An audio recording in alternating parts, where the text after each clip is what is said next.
ഈശ്വരൻ അർത്ഥം എന്താ? സാമ്പത്തികമുള്ളവർക്ക് പലതും ചെയ്യാം, ഈശ്വരനെ വിലയ്ക്കുവാൻ തെറ്റാണ്. ഒരുപാട് പേർ പൂർവ്വജന്മം അന്വേഷിച്ചെത്തിയിട്ടുണ്ടാകും. ഒത്തിരി പേരുണ്ട്.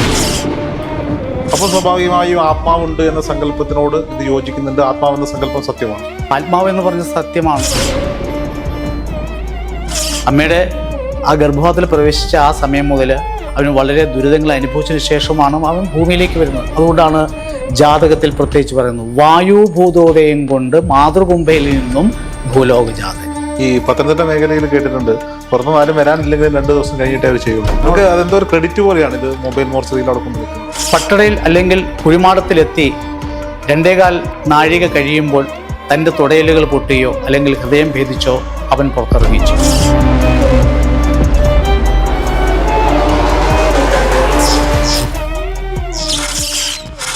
നമസ്കാരം.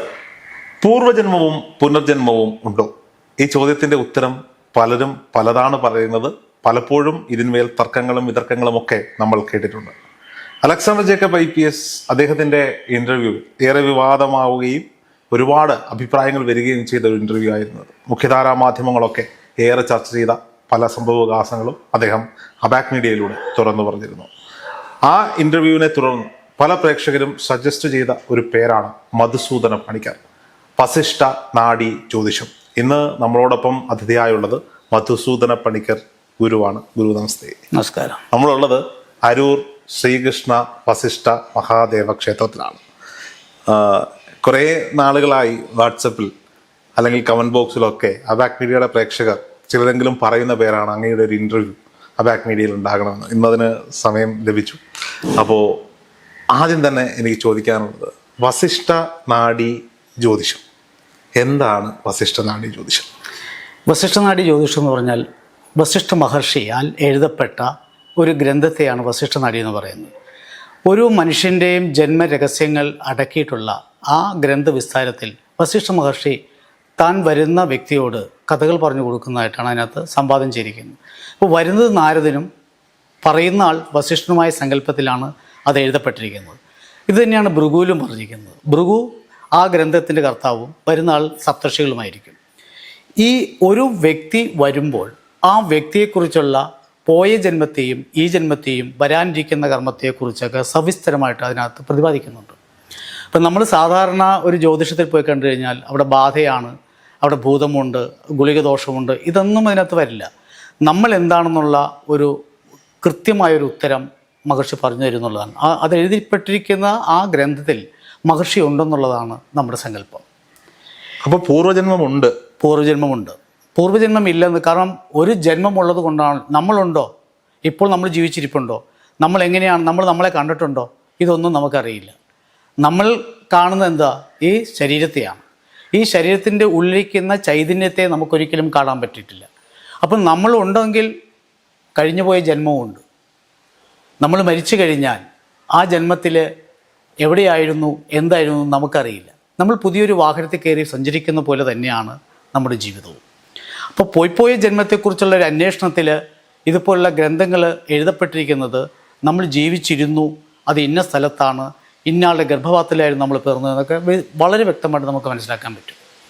ആരാണ് ഞാനെന്ന ചോദ്യത്തിൻ്റെ ഉത്തരം അതിനകത്ത് വസിഷ്ഠ നാഡി ഗ്രന്ഥത്തിലുണ്ട് എന്നുള്ളതാണ്. ഞാൻ ആരാണെന്നുള്ളൊരു ബോധമാണ് അതിനകത്ത് ഉണ്ടാക്കി കിട്ടുന്നത്. നമ്മൾ എവിടെയായിരുന്നു, എന്തായിരുന്നു. ഞാൻ എന്ന വ്യക്തിയുണ്ടല്ലോ, ഓരോ വരുന്ന വ്യക്തികളും ഞാനാണ്. ആ ഞാൻ ആരാണെന്നുള്ളൊരു അന്വേഷണമാണ് ഇവിടെ പൂർണ്ണമാക്കുന്നത്. അപ്പോൾ സ്വാഭാവികമായും ആത്മാവുണ്ട് എന്ന സങ്കല്പത്തിനോട് ഇത് യോജിക്കുന്നുണ്ട്. ആത്മാവെന്ന സങ്കല്പം സത്യമാണ്. ആത്മാവ് എന്ന് പറഞ്ഞ സത്യമാണ്. ആത്മാവില്ലാതെ നമുക്ക് നടക്കാൻ പറ്റില്ല, നമുക്ക് ജീവിക്കാൻ പറ്റില്ല. ആത്മാവ് നമ്മളിൽ നിന്ന് പോയി കഴിഞ്ഞാൽ, ഞാൻ കുറച്ച് മുമ്പ് പറഞ്ഞ പോലെ, സത്തുപോയ അവസ്ഥ കഴിഞ്ഞാൽ അത് ജഡമായി തീരും. പിന്നെ അതിലേക്കൊന്നും പ്രവേശനമില്ല. ചത്തുപോയതാണോ സത്തുപോയതാണോ? സത്താണ്, ചത്തുപോയിട്ടില്ല. ചത്തുപോകുക എന്ന് പറഞ്ഞാൽ വേറെ വാക്കായി പോകും. ശരിക്കും സത്താണ്. ഓരോ ശരീരത്തിലിരിക്കുന്ന സത്ത് പോയി കഴിഞ്ഞാൽ അത് ജഡമായി തീരുവാണ്, അത് നിർജീവമാണ്. ജീവനില്ലാത്ത അവസ്ഥയാണ് സത്തുപോയെന്ന് പറയുന്നത്. അത് ശരിക്കും ബ്രാഹ്മണരും മറ്റുള്ളവരാണ് ഈ വാക്ക് ശരിക്കും പറയാറുള്ളത്, സത്തുപോയി എന്നുള്ളത്. തമിഴ്നാട്ടിൽ പോയാലും കേൾക്കാം സത്തുപോയി. സത്തുപോയി, അതങ്ങനെയാണ് അതിൻ്റെ അർത്ഥം. അതാണ് സത്യം വെച്ചാൽ ആത്മാവ് പോയി, ചൈതന്യം പോയി. അപ്പോൾ നമ്മൾ ഈ കാണുന്നത് ഇത് വെറും ഒരു ഒന്നുമില്ലാത്ത ഒരു മജ്ജയും മാംസവും അടങ്ങിയ ഒരു ബിംബമാണ്, ദേഹമാണ്. നമ്മൾ ഈ ക്ഷേത്രത്തിൽ പോയി കഴിഞ്ഞാൽ നമ്മൾ അകത്തിരിക്കുന്ന ശിലയെ നോക്കി തൊഴുന്നുണ്ടല്ലോ. ശിലയിൽ ചൈതന്യമുണ്ടോ ഇല്ലയോ എന്ന് നമുക്കറിയണമെങ്കിൽ നമ്മൾ മനസ്സ് അർപ്പിച്ച് ആ ബിംബത്തിലിരിക്കുന്ന ശിവനാണ് അല്ലെങ്കിൽ കൃഷ്ണനാണ് അല്ലെങ്കിൽ ദേവിയാണെന്നുള്ള ഒരു ചിന്ത നമ്മുടെ മനസ്സിൽ വരുമ്പോഴാണ് അതുമായിട്ട് കണക്റ്റ് ആകുന്നത്. അപ്പം നമ്മൾ കൊടുക്കുന്ന ആ നമ്മളിലെ നെഗറ്റീവ് മാറാൻ നമ്മൾ കൊടുക്കുന്ന ഒരു പോസിറ്റീവാണ് നമുക്ക് തിരിച്ചു മേടിക്കുന്നത്. അപ്പോൾ അതല്ലെങ്കിലും അത് വെറും ശിലയാണ്. അപ്പോൾ ക്ഷേത്രാചാര്യന്മാരുടെയും പ്രാർത്ഥനയുടെയും ശക്തി മുഖാരം അതിനകത്തുണ്ടാകുന്ന ഒരു ചൈതന്യമുണ്ട്. അതുകൊണ്ടാണ് അതിന് അഭിഷേകം. നമ്മൾ കുളിക്കുന്നില്ലേ, പ്രാണപ്രതിഷ്ഠ നൽകി പ്രാണപ്രതിഷ്ഠ എന്നൊക്കെ പറയുന്നത്. പ്രാണൻ കൊടുത്താണ്, ഒരു തന്ത്രി തൻ്റെ പ്രാണൻ കൊടുത്തിട്ടാണ് ആ പ്രതിഷ്ഠ ഇരുത്തുന്നത്. അതുകൊണ്ടാണ് തന്ത്രിക്ക് വളരെ പിതൃസ്ഥാനം വരുന്നത്. ഇത് കൃത്യമായി നമ്മുടെ ഹൈന്ദവ ആചാരങ്ങളിലും സനാതന ധർമ്മത്തിലൊക്കെ വളരെ വ്യക്തമായിട്ട് പറഞ്ഞിട്ടുണ്ട്. അങ്ങയുടെ മുന്നിലേക്ക് ഈ കഴിഞ്ഞ കാലങ്ങളിൽ അങ്ങയുടെ ഈ ജന്മത്തിൽ ഒരുപാട് പേർ പൂർവ്വജന്മം അന്വേഷിച്ചെത്തിയിട്ടുണ്ടാകും. ഒത്തിരി പേരുണ്ട്. ഈ എത്തിയവരിൽ എവിടെയെങ്കിലും ഒരു സോൾ പ്രസൻസ് അതും അനുഭവപ്പെട്ടിട്ടുണ്ട്. കാരണം ഒരുപാട് പേര്, അതിന് ഒരു ഉദാഹരണം എപ്പോഴെങ്കിലും താങ്കൾ വരുന്ന സമയത്ത് അവരിവിടെ ഉണ്ടെങ്കിൽ ഞാൻ പറഞ്ഞുതരാം. ഒരു കുട്ടി 20 വയസ്സുള്ള പെരുമ്പാവൂരുള്ളതാണ്. അവരുടെ മകൻ 20ാമത്തെ വയസ്സിൽ ആക്സിഡൻറ്റിൽ മരിക്കുന്നു. ആക്സിഡൻറ്റിൽ മരിച്ച് അവരും ഈ സാറിൻ്റെ ഈ ഇൻ്റർവ്യൂ കണ്ടിട്ട് ഇവിടെ വന്ന് നോക്കുകയും മഹർഷി പറഞ്ഞതെന്ന് വെച്ചാൽ, നിങ്ങൾ വീണ്ടും അവന് പുനർജന്മം കൊടുക്കാൻ കാരണമായി തീരും. അവൻ്റെ ആത്മാവ് നിങ്ങളുടെ ഉദരത്തിൽ പറക്കുമെന്ന് പറഞ്ഞു. അപ്പോൾ അവർ പറഞ്ഞു, ഞാൻ 52 വയസ്സായി, ഇനി പ്രസവിക്കുക എന്ന് പറഞ്ഞത് അസാധ്യമാണ്, അത് പറഞ്ഞാൽ പറ്റില്ല, നിങ്ങളതിന് പിറക്കാനുള്ള അവസരം കൊടുക്കണം, നീ റീ ഓപ്പറേഷൻ ചെയ്യാൻ പറഞ്ഞു. അങ്ങനെ റീ ഓപ്പറേഷൻ ചെയ്ത് അവർ ഇന്ന് ഒരു 2 വയസ്സുള്ള കൊച്ച് ഉണ്ട്. ആ മരിച്ചുപോയ കൊച്ചിൻ്റെ നാള്, ആ കൊച്ചിൻ്റെ മുഖത്തുള്ള മറുക്, ഇതെല്ലാം ഉണ്ട്. മിക്ക പൗർണമിയിൽ അവരിവിടെ വന്ന് തൊഴും. കാരണം എന്ന് വെച്ചാൽ അവരുടെ കുഞ്ഞിനെ അവർക്ക് തിരിച്ചു കിട്ടിയെന്നതാണ്. അവൻ്റെ പ്രകൃതങ്ങളെല്ലാം അതിനകത്തുണ്ട്. അത് നമ്മുടെ മൂവാറ്റുപുഴയിലുള്ള ആ ഹോസ്പിറ്റലിൽ പോയിട്ടാണ് അവർ ചെയ്തത്. അവർക്ക് എല്ലാവർക്കും അറിയാം, സഫേനിൽ. അപ്പോൾ ഇത് എപ്പോഴും ഒരു സോളിന് പൂർണ്ണമാകാതെ പോയി കഴിഞ്ഞാൽ, ആ സോൾ തിരിച്ച് അതേ അവസ്ഥയിൽ തന്നെ തിരിച്ച് കയറണമെന്ന് തോന്നിക്കഴിഞ്ഞാൽ നമ്മളായിട്ട് അവസരമുണ്ടാക്കി കൊടുക്കാൻ നമുക്ക് പറ്റിയാൽ കൊടുക്കാൻ പറ്റണം. ഇല്ലാത്തൊരവസ്ഥയുണ്ടല്ലോ ഇപ്പോൾ. ഇത് അങ്ങയിലേക്ക് വരുന്നില്ല, ഇത് അറിയുന്നില്ലെങ്കിൽ ആ ആത്മാവ് അലയും. ആ ആത്മാവിന് ഈ ഗർഭപാത്രത്തിലേക്ക് കയറാൻ പറ്റുള്ളൂ. വേറെ ഗർഭപാത്രത്തിലേക്ക് കയറണമെങ്കിൽ അവന് മോക്ഷം കൊടുക്കണം. ആ മോക്ഷം ആര് കൊടുക്കും? ഒരു കർമ്മം കൊണ്ട് മോക്ഷം കൊടുക്കാൻ പറ്റില്ല. കർമ്മം എന്തിനുള്ളതാണ്? നമ്മുടെ ആചാരങ്ങളാണ്. പക്ഷെ സോളിന് തിരിച്ച് അവൻ്റെ ആ പൂർണ്ണതയിൽ എത്തണമെന്നുണ്ടെങ്കിൽ അതേ ഗർഭപാത്രത്തിൽ പ്രവേശിക്കപ്പെടണം. അതില്ലെങ്കിൽ തത്തുല്യമായ അവൻ്റെ ബന്ധത്തിലുള്ള അമ്മയുടെ അനിയത്തിയോ അല്ലെങ്കിൽ ആ സഹോദരിയിലോ ഒക്കെ ഇവന് പ്രവേശിക്കാൻ പറ്റും, അല്ലെങ്കിൽ ആ സോളിന് പ്രവേശിക്കാൻ പറ്റും. പക്ഷേ ആ സോള് ഇന്ന ഗർഭപാത്രത്തിൽ പിറക്കണമെന്ന് നിശ്ചയിച്ചു കഴിഞ്ഞാൽ അതിനായിട്ടുള്ള അവസരം നമ്മൾക്ക് കൊടുക്കാൻ പറ്റിയാൽ കൊടുക്കാം. ഇല്ലെങ്കിൽ അത് വീണ്ടും ഒരു പുനർജന്മത്തിന് വേണ്ടി അലയും, ദേഹമില്ലാതെ അലയുന്ന അവസ്ഥ. സ്വാഭാവികമായ മരണത്തിന് മാത്രമേ മോക്ഷത്തിലേക്ക് പോകാൻ പറ്റുള്ളൂ. വേറൊരു മോക്ഷം എന്ന് ഉദ്ദേശിക്കുന്നത് ഈ എല്ലാവരും പറയുന്ന പോലെ ഈശ്വരനിലേക്ക്, പരമാത്മാവിലേക്കുള്ള ലയനം. ഈ പരമാത്മാവിലേക്ക് ലയിക്കുക എന്ന് പറയുന്നത് വളരെ അസാധ്യമാണ്. കാരണം ഭൂമിയിലേക്ക് നമ്മൾ വരണ്ട എന്ന് പറഞ്ഞിട്ട് പോലും നമ്മൾ ഈ മോഹവലയത്തിൽപ്പെട്ട് വന്ന് ഭൂമിയിലെ മായാലോകത്തിൽ പെടുകയും ആ മായാലോകത്തിൽ കിടന്ന് ചുറ്റുവളയുകയും ചെയ്യുന്ന നമ്മൾ പിന്നീട് തിരിച്ചു പോകുമ്പോൾ പാപത്തിൻ്റെ പുറത്ത് പിന്നെയും പാപം ചെയ്തുകൊണ്ടിരിക്കും. വരുമ്പോൾ ശുദ്ധമായിട്ടല്ലേ നമ്മൾ വന്നിരുന്നേ, ശുദ്ധമായിട്ട് തന്നെയാണല്ലോ തിരിച്ചു പോകേണ്ടത്. അപ്പോൾ തിരിച്ചു പോക്ക് എന്നുള്ളത് അസാധ്യമാണെന്നായി പറഞ്ഞത്. അല്ല, ശുദ്ധമായി വന്നു എന്നെങ്ങനെയാ പറയാൻ പറ്റുക? കാരണം പൂർവ്വജന്മ പാപങ്ങൾ അവിടെ ഉണ്ടല്ലോ. ആദ്യമേ നമ്മൾ വരുമ്പോൾ ശുദ്ധമായിട്ടാണ് വരുന്നത്, ആദ്യം ഫസ്റ്റ് വരുന്നത്. അതായത് സോള് എന്ന് പറയുന്നത് ഒരു കണികയിൽ നിന്നും ഒരു ചൈതന്യത്തിൽ നിന്നും പുറപ്പെട്ട് വരുമ്പോൾ അത് ശുദ്ധമാണ്. അത് ദൈവികമായിട്ടുള്ള ശുദ്ധത്തോടെയാണ് പുറത്തിറങ്ങി വരുന്നത്. അതാ ഞാൻ പറഞ്ഞു, മായാലോകത്തിലേക്ക് പെടുന്നത് മുതൽ അവൻ അമ്മയുടെ ഗർഭപാത്രത്തിൽ മുതലേ പാവഗർഭത്തിലേക്ക് ആരംഭിച്ചു.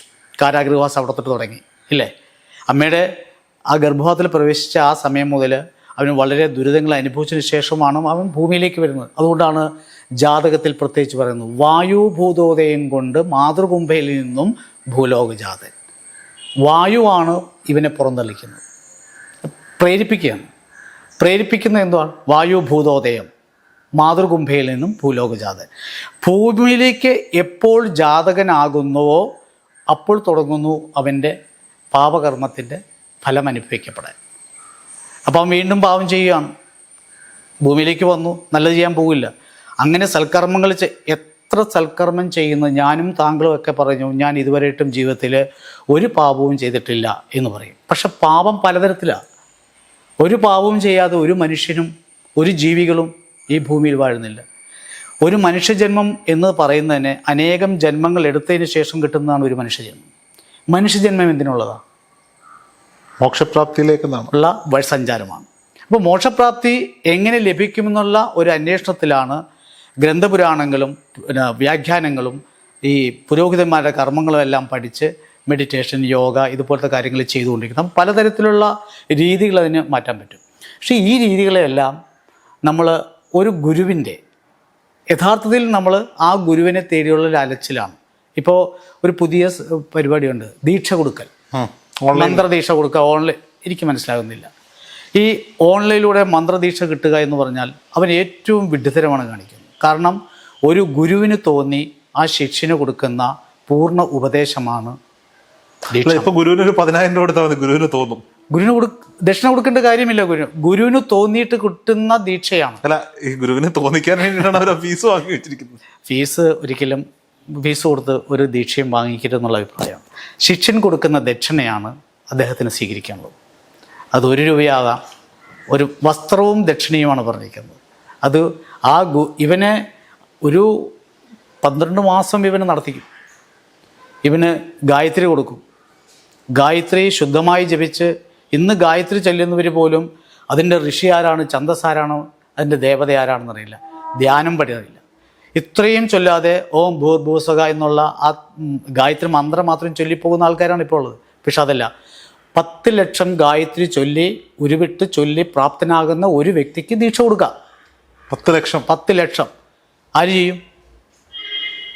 ഈ ദീക്ഷ സ്വീകരിച്ചവർക്ക് ഗായത്രി മന്ത്രം തെറ്റാ ചൊല്ലാനും അറിഞ്ഞിരിക്കണം. അതാണ് ഗുരു. അല്ല, ഈ ദീക്ഷ സ്വീകരിച്ചവർക്ക് ഇത് അറിയില്ല, ഇത് കൊടുക്കുന്നവർക്ക് ഇത് അറിയില്ല എന്നുള്ളതാണ്. അതാണ് ഞാൻ പറഞ്ഞത്. നമ്മൾ ഈ ഇന്നത്തെ കാലഘട്ടത്തിൽ ഇത് കലിയുഗമാണ്.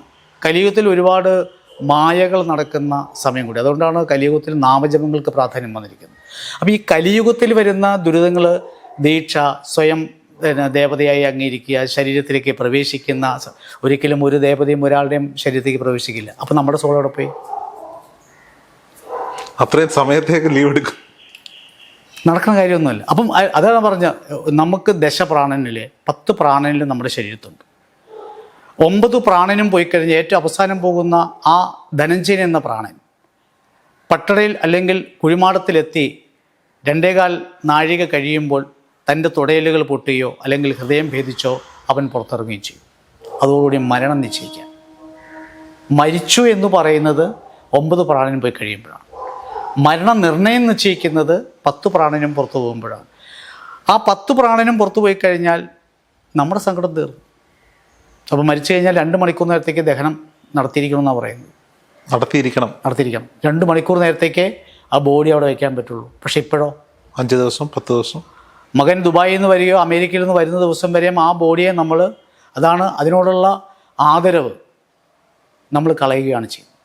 ബോഡി വെച്ചുകൊണ്ടിരിക്കാൻ പാടില്ല. അതാണ് പണ്ടുള്ളവർ ചെയ്തുകൊണ്ടിരുന്നത്. മരിച്ചു കഴിഞ്ഞാൽ രാവിലെ മരിച്ചു കഴിഞ്ഞാൽ ഉച്ചയ്ക്ക് മുമ്പ് ദഹനം നടക്കും.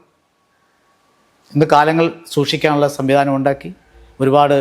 ഇതൊക്കെ നമ്മൾ ചെയ്യുന്ന പാപമാണ്. ഈ പത്തനംതിട്ട മേഖലയിൽ കേട്ടിട്ടുണ്ട്, പുറത്തുനിന്ന് ആരും വരാനില്ലെങ്കിൽ 2 ദിവസം കഴിഞ്ഞിട്ടേ അവർ ചെയ്യുള്ളൂ. പത്തനംതിട്ട കോട്ടയം മേഖലയിൽ അതാണ് പറയുന്നത്. അത് നമുക്ക് അതെന്തോ ഒരു ക്രെഡിറ്റ് പോലെയാണ് ഇത് മൊബൈൽ മോർച്ചറിയിൽ അവിടെ കൊണ്ടുവെക്കുന്നത്. ഈ സാമ്പത്തികമുള്ളവർക്ക് പലതും ചെയ്യാം, ഈശ്വരനെ വിലയ്ക്ക് വാങ്ങാം. തെറ്റാണ്.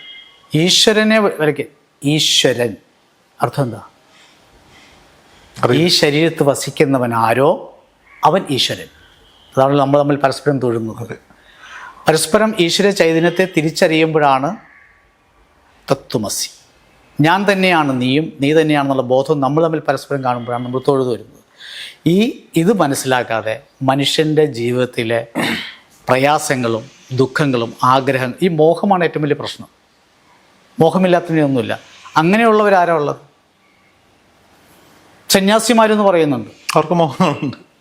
സന്യാസിമാർക്ക് നല്ല മോഹങ്ങളാണ്. മഠം സ്ഥാപിക്കണം. സന്യാസം എന്ന് പറഞ്ഞാൽ ഒന്നുമില്ല, എല്ലാം ഉപേക്ഷിക്കപ്പെട്ടവനായ സന്യാസി. അങ്ങനെ ഒരു സന്യാസിയാണ് ശരിക്കും അവധൂതന്മാർ. അവർക്ക് മോഹങ്ങളില്ല. ആരാണ് വന്നിരിക്കുന്നതെന്നും അവർക്കറിയേണ്ട കാര്യമില്ല. അവർ സദാ ശിവോഹം. ഞാൻ തന്നെയാകുന്നു ശിവൻ എന്ന ചിന്ത സ്വയം ഉണ്ടാക്കുന്നവരെയാണ് അവധൂതന്മാരെന്ന് പറയുന്നത്. മറ്റേതൊക്കെ എന്താ? മോഹദൂതന്മാരാണ് അല്ലേ? എല്ലാവരും ഇന്നത്തെ കാലഘട്ടത്തിലെ ഈ ആധ്യാത്മികമായിട്ടുള്ള വ്യാപാരങ്ങൾ ചെയ്യുന്നവരെല്ലാവരും മോഹങ്ങളിൽ സുഖിച്ച് ജീവിക്കുന്നവരാണ്. സന്യാസിമാർ ഒരിക്കലും ഒരു തലത്തിലേക്കും പോകത്തില്ല. അവർക്കതിൻ്റെ ആവശ്യമില്ല. കാവി എന്ന വർണ്ണ വസ്ത്രത്തെ ധരിച്ചതുകൊണ്ട് പണ്ട് കാവി ഉണ്ടാക്കുന്നത് എങ്ങനെയാണെന്ന് അറിയാമോ? കടുക്ക ചെയ്ത്. അപ്പോൾ പണ്ട് ഈ കടുക്ക കൊണ്ടുപോകുമ്പോൾ ഈ സ്വാമിമാരെന്തിനാണ് ഈ കടുക്ക കൊണ്ടുപോകുന്നത് ചിന്തിക്കും. യഥാർത്ഥത്തിൽ അവരുടെ ലൈംഗിക ഉത്തേജനം നശിപ്പിക്കാനുള്ള ഒരു ഉപകരണമായിട്ടാണ് പൊതുജനങ്ങൾ കണ്ടിരുന്നത്. പക്ഷെ അതല്ല, അവരുടെ വസ്ത്രങ്ങൾ ആ കാവ്യ ഈ കടുക്കയിൽ മുക്കി വെച്ച് കഴിഞ്ഞാൽ നീണ്ട നാൾ ഇരിക്കുമായിരുന്നു. അപ്പോൾ അവർക്ക് ആ വസ്ത്രം ഒരെണ്ണം മതി, ഒരുപാട് നാളുകൾ ഉപയോഗിക്കുന്ന വസ്ത്രങ്ങളാണ്. യഥാർത്ഥത്തിൽ പഴയ സന്യാസിമാർക്ക് വസ്ത്രങ്ങളില്ല, അവധൂതന്മാർക്ക് വസ്ത്രമില്ല. അപ്പോൾ ഈ ജീവിതത്തിലെ തത്വങ്ങളെ മനസ്സിലാക്കി നമ്മൾ മുന്നോട്ട് പോവുകയാണെങ്കിൽ നമ്മളുടെ ഓരോ കടമ്പകളും നമുക്ക് കടക്കാൻ ഈസിയാണ്. ഇതിന് ഒരു വഴിയാണ് നാഡി. ആ നാഡികൾ കൈകാര്യം ചെയ്യുന്നവർ ശരിയല്ലെങ്കിൽ അത് വ്യാപാരമായി പോകും. നാഡിയിൽ വലിയ കാര്യങ്ങളൊന്നും പറഞ്ഞിട്ടില്ല. നാഡിയിൽ വരുന്നവൻ ആരാണെന്നും അവൻ ചെയ്ത കർമ്മം എന്താണെന്നും അവൻ്റെ ജന്മോദ്ദേശം എന്താണെന്നും ആ ജന്മോദ്ദേശത്തിൽ എപ്പോൾ തീർക്കാൻ നിനക്ക് പറ്റുമെന്നും വ്യക്തമായിട്ട് അവന് പറഞ്ഞു കൊടുക്കുകയേ ചെയ്യുന്നുള്ളൂ.